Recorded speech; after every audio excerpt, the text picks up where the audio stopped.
क्या आपने कभी सोचा है 14 अगस्त 1947 की रात लगभग 12 बजने वाले थे। दिल्ली की सड़कें लोगों से भरी थी। हर तरफ तिरंगा लहर रहा था। भारत माता की जय, भारत माता की जय नारे आसमान में गूंज रहे थे। लोग जश्न मना रहे थे क्योंकि एक नया इतिहास लिखा जाने वाला था। लेकिन उसी समय भारत की सीमाओं पर हजारों नहीं बल्कि लाखों लोग अपने ही घरों से बेघर हो रहे थे। किसी की गोद में छोटा बच्चा था, किसी के हाथ में सिर्फ एक छोटी सी गठरी और किसी के पास अपने परिवार की आखिरी तस्वीर थी। एक तरफ आजादी का सबसे बड़ा जश्न था और दूसरी तरफ इंसानी इतिहास के सबसे बड़े और दर्दनाक पायलानों में से एक था। लेकिन सवाल यह है कि आखिर अंग्रेज जिन्होंने लगभग 200 वर्षों तक भारत पर शासन किया, उन्होंने भारत छोड़ने का फैसला क्यों किया? क्या यह सिर्फ महात्मा गांधी के आंदोलन की वजह से? क्या क्रांतिकारियों की कुर्बानी ने अंग्रेजों को झुका दिया, या फिर द्वितीय विश्व युद्ध ने ब्रिटिश साम्राज्य की कमर तोड़ दी थी? आज के इस वीडियो के अंदर हम जानेंगे भारत की आजादी की पूरी कहानी। ईस्ट इंडिया कंपनी की स्थापना से लेकर के 15 अगस्त 1947 की उस ऐतिहासिक रात तक जब हमारा देश आजाद हो गया, और बीच में उन्होंने कितना जुल्म किया, और अंत में उस सच पर भी हम बात करेंगे जिसने आजादी की खुशी को लाखों परिवारों के लिए जिंदगी का सबसे बड़ा दर्द बना दिया। साल था 1600। ब्रिटिश की ईस्ट इंडिया कंपनी भारत आई।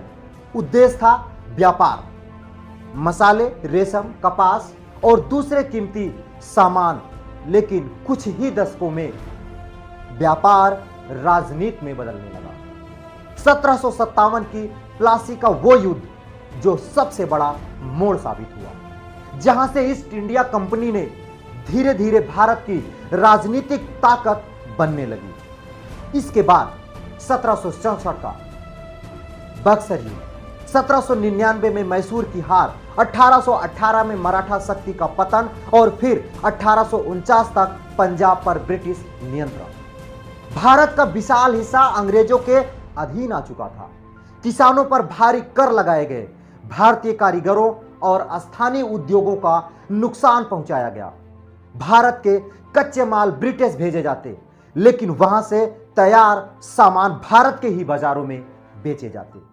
जिस देश की कभी दुनिया समृद्ध सभ्यताओं में गिनी जाती थी, वहां अब निवेश की शोषण लगातार बढ़ गया। लेकिन जहां अन्याय होता है वहां विरोध भी जन्म लेता है, और विरोध हुआ 1857 तक। भारतीयों के भीतर असंतोष बहुत बढ़ चुका था। भारी कर, जमींदारी नीतियां, रियासतों का विलय, भारतीय सैनिकों के साथ भेदभाव और धार्मिक मामलों में हस्तक्षेप ने माहौल को विस्फोटक बना दिया था। फिर आया 1857। कारतूसों को लेकर फैली खबर ने भारतीय सैनिक के भीतर मौजूद गुस्से को भड़का दिया, और फिर 10 मई 1857 को मेरठ से विद्रोह शुरू हुआ, और देखते ही देखते दिल्ली, कानपुर, लखनऊ, झांसी और उत्तर भारत के कई हिस्सों तक फैल गया। दिल्ली में बहादुर शाह जफर को प्रतीकात्मक नेता बनाया गया और उन्हें यह बागडोर सौंपी गई। कानपुर में नाना साहब ने मोर्चा संभाला और झांसी में रानी लक्ष्मीबाई ने अंग्रेजों को चुनौती दे दी। लेकिन ब्रिटिश सेना संसाधनों और संगठन में कहीं ज्यादा शक्तिशाली थी, और इसीलिए 1858 तक विद्रोह को दबा दिया गया। हजारों लोग मारे गए, अनेक नेताओं को फांसी दे गई और बहादुर शाह जफर को रंगून निर्वासित कर दिया गया। 1857 भले ही तत्काल आजादी नहीं दिला पाया, लेकिन इस विद्रोह ने अंग्रेजों को एक बात साफ समझा दी थी: भारत को हमेशा के लिए दबाकर रखना आसान नहीं होगा। इसके बाद ईस्ट इंडिया कंपनी का शासन समाप्त हो गया और भारत सीधे ब्रिटिश क्राउन के अधीन चला गया। लेकिन आजादी का सपना अब खत्म नहीं हुआ था और आजादी का जो सपना था वो हर भारतवासी के दिल तक उतर चुका था और अंतर आत्मा में बस चुका था। 1885 में भारतीय राष्ट्रीय कांग्रेस की स्थापना हुई। शुरुआत में उसकी मांगे सीमित थी, लेकिन धीरे धीरे भारतीयों की राजनीतिक आवाज मजबूत होती गई और फिर 1915 में दक्षिण अफ्रीका से एक वकील भारत लौटे। नाम था मोहनदास करमचंद गांधी, जिन्हें हम आज बापू के नाम से जानते हैं। उनके हाथ में कोई हथियार नहीं था। उनकी सबसे बड़ी ताकत थी सत्य और अहिंसा। लेकिन 1919 की एक घटना ने पूरे देश को हिलाकर रख दिया। ब्रिटिश सरकार ने रालेट एक्ट लागू किया। इसका विरोध पूरे देश में हुआ और फिर आया 13 अप्रैल 1919 बैसाखी का दिन। यह वो दिन था जब अमृतसर जलियांवाला बाग लोगों से भरा था और फिर ब्रिगेडियर जनरल रेजिनाल्ड डायर अपने सैनिकों के साथ वहां पहुंचा और बिना उचित चेतावनी दिए गोली चलाने का आदेश दे दिया।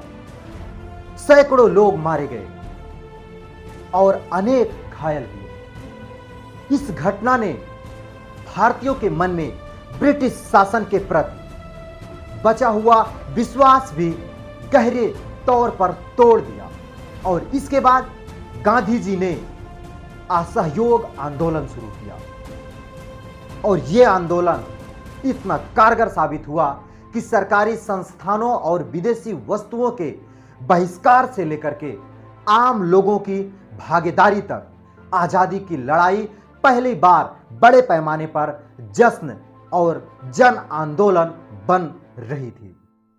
1920 और 1930 के दशक में आंदोलन लगातार मजबूत हुआ। 12 मार्च 1930 को गांधी जी ने 78 साथियों के साथ साबरमती आश्रम से दांडी मार्च शुरू किया।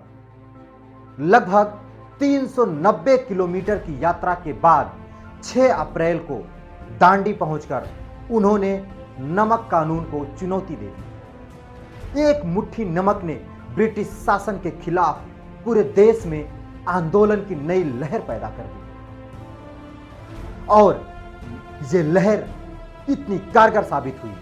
लेकिन भारत की आजादी की कहानी सिर्फ अहिंसा की कहानी नहीं थी।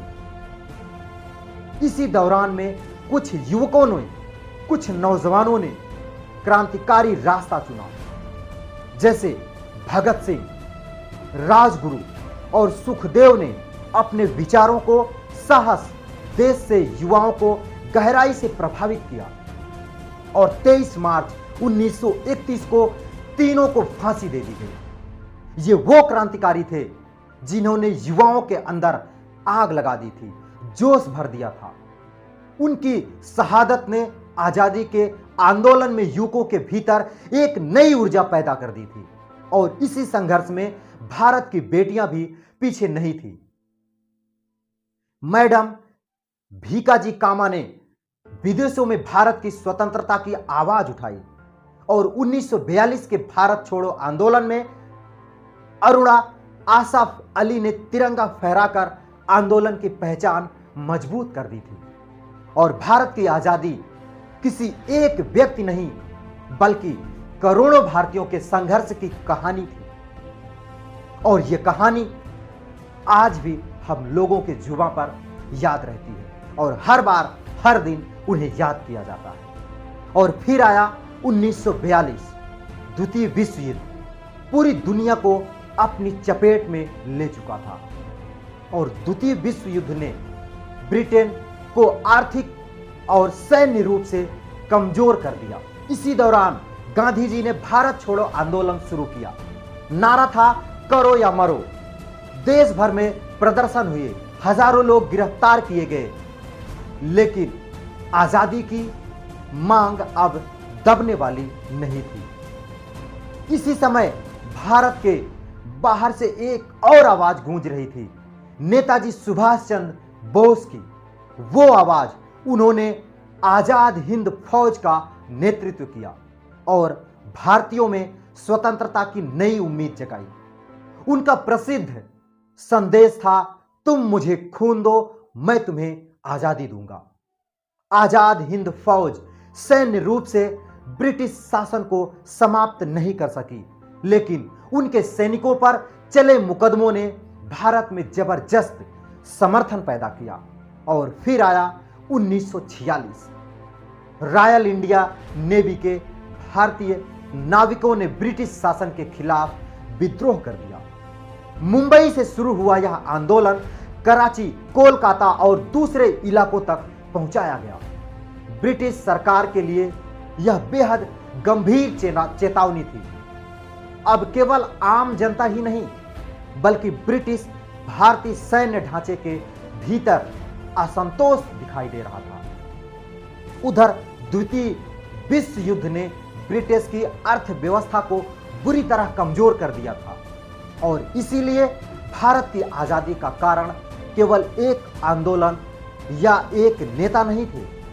जन आंदोलन का दबाव, क्रांतिकारियों का संघर्ष, आजाद हिंद फौज का प्रभाव, 1946 के सैनिकों का विद्रोह और द्वितीय विश्व युद्ध के बाद ब्रिटेन की कमजोर स्थिति, इन सभी परिस्थितियों ने मिलकर अंग्रेज को भारत छोड़ने पर मजबूर कर दिया। और फरवरी 1947 में ब्रिटेन ने घोषणा की, भारत को सत्ता हस्तांतरित किया जाएगा। लेकिन आजादी के साथ एक ऐसा फैसला आने वाला था जिसने करोड़ों लोगों को जिंदगी बदल दी, भारत का विभाजन। 1947 में भारत और पाकिस्तान के रूप में दो नए देश, भरी हुई ट्रेनें, पैदल चलते लंबे काफिले, बिछड़ते परिवार और आंखों में सिर्फ एक सवाल, क्या हम कभी वापस लौट पाएंगे? विभाजन के दौरान भारी हिंसा और मानवीय त्रासदी हुई। अनुमान के लिए 1.4 और 1.8 करोड़ लोग विस्थापित हुए। यही वह दर्द था जो आजादी के जश्न के साथ साथ ये एक गम भी चल रहा था। और फिर आ गई 14 और 15 अगस्त 1947 की वो ऐतिहासिक रात। दिल्ली में संविधान सभा की बैठक हो रही थी। देश की निगाहें एक ही पल में एक ही पर टिकी हुई थी। आधी रात के आसपास भारत स्वतंत्र राष्ट्र के रूप में एक नए युग में प्रवेश किया। सदियों की औपनिवेशिक गुलामी समाप्त हो चुकी थी। घंटियां बजी, जयकारे गूंजे, तिरंगे लहराए और लोगों की आंखों में खुशी के आंसू थे। लेकिन उसी समय सीमा के दोनों ओर लाखों परिवार अपने घरों से दूर हो चुके थे। यही भारत की आजादी का सबसे बड़ा विरोधाभास था। एक तरफ स्वतंत्रता का उत्सव और दूसरी तरफ विभाजन का दर्द। और फिर भी भारत ने हार नहीं मानी। देश ने लोकतंत्र, संविधान और एक नए भविष्य की ओर अपना पहला कदम बढ़ाया। आज जब तिरंगा हवा में लहराता है तो वह सिर्फ हमारी आजादी का प्रतीक नहीं है, वह उन लाखों अज्ञात और उन लोगों के संघर्ष, त्याग और बलिदान का याद किए जाने वाला, पीड़ित परिवारों का स्वतंत्र भारत का देखा जाने वाला सपना है। इसलिए जब भी आप 15 अगस्त को उत्सव मनाएं तो सिर्फ जश्न ही नहीं मनाइए, उन अनगिनत लोगों को भी याद कीजिए जिन्होंने अपना आज हमारी आने वाली पीढ़ियों के लिए कुर्बान कर दिया। अगर आपको इतिहास की ऐसी ही सच्ची शोध आधारित और सिनेमैटिक वीडियो पसंद आए और वीडियो में कुछ बातें गलत लगे तो आप कमेंट जरूर करिएगा। और ऐसे ही वीडियो को देखने के लिए हमारे चैनल से जुड़ जाइए। इस वीडियो को लाइक कर दीजिए और शेयर कर दीजिए उन सभी लोगों के पास जिनके दिल में कहीं भी भारत के लिए प्रेम है। मिलता हूं फिर किसी दूसरे वीडियो के साथ, किसी दूसरे वीडियो में। तब तक के लिए दीजिए इजाजत। जय हिंद, वंदे मातरम।